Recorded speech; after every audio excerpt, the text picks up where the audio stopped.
आज बनाएंगे chocolate sponge base. बहुत ही ज़्यादा सॉफ्ट बेस बनेगा ये। तो सबसे पहले हम अपना केक टिन रेडी कर लेते हैं। केक टिन को थोड़ा सा ग्रीस करके उसके ऊपर बटर पेपर लगाएंगे और बटर पेपर को भी दोबारा से हम ग्रीस करेंगे। अभी रेडी है तो हम कढ़ाई को प्रीहीट करने के लिए रख देते हैं। कोई भी मोटे तले की कढ़ाई पे आप स्टैंड रख के उसे प्लेट से ढक सकते हैं 10 मिनट के लिए।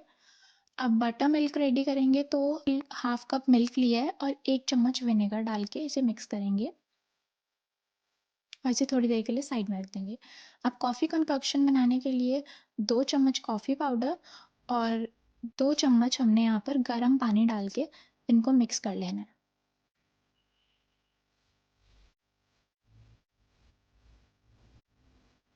अब बैटर बनाने के लिए 1/3 कप हम दही डालेंगे। घर की नॉर्मल ताज़ी दही ली है मैंने। और यहाँ पर पाउडर्ड शुगर ली है हाफ कप प्लस 2 चम्मच।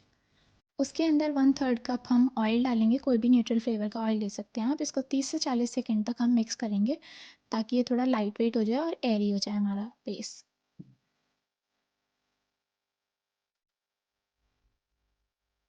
अभी जब थोड़ा लाइट वेट हो जाए तो हम अपनी छन्नी लेंगे, उसके अंदर मैदा डालेंगे 1 कप, कोको पाउडर डालेंगे 1/4 कप, बेकिंग पाउडर 1 चम्मच, बेकिंग सोडा 1/4 टीस्पून और 1 पिंच नमक। इसको छान लेते हैं हम अच्छे से। अब स्पैचुला की हेल्प से ऐसे कट और फोल्ड टेक्निक से इसको हम मिक्स कर लेते हैं। ध्यान रहे यहाँ पर हम अपना बैटर को ज़्यादा मिक्स नहीं करेंगे, अदरवाइज़ जो हमने अपने स्पेस के अंदर एयर बनाई थी वो कम हो सकती है। उसके अंदर हमने कॉफ़ी कंकॉक्शन डाला है और अब हम इसके अंदर बटर मिल्क डाल देते हैं।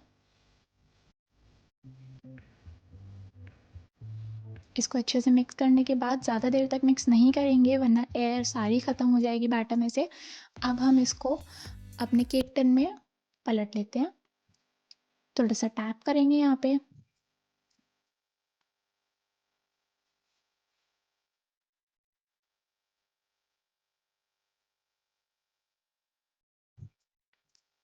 और फिर से कढ़ाई में रख देंगे 35-40 मिनट के लिए लो मीडियम फ्लेम पे।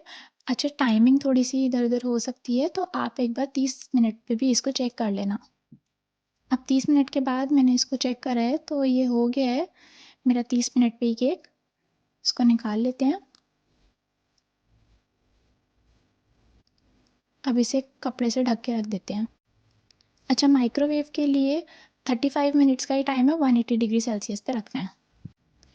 अब हमारा ये पेस्ट बिल्कुल ठंडा हो गया है। मैं आपको दिखाती हूँ, ये बहुत ज़्यादा सॉफ्ट है। इसको क्या करेंगे, एक प्लेट पे रखेंगे और इसे उल्टा कर देंगे। थोड़ा सा टैप टैप करेंगे वो अपने आप ही बाहर आ जाएगा पूरा बेस। इसके ऊपर से ये बटर पेपर हटा लेते हैं। कितना ज़्यादा सॉफ्ट बना है ये, कितना ज़्यादा सॉफ्ट टेक्सचर है इसका, प्लस इसके अंदर कितना जालीदार बना है ये। इसके अंदर बहुत ज़्यादा स्पॉन्ज है ये। अब मैं दबा रही हूँ तो आपको दिख ही रहा होगा अच्छे से। मैंने इसके ऊपर आइसिंग करी थी चॉकलेट की और ऊपर से चॉकलेट गनाश के साथ इसे करें। पसंद आए हो लाइक करना और चैनल पे नए हो सब्सक्राइब करना।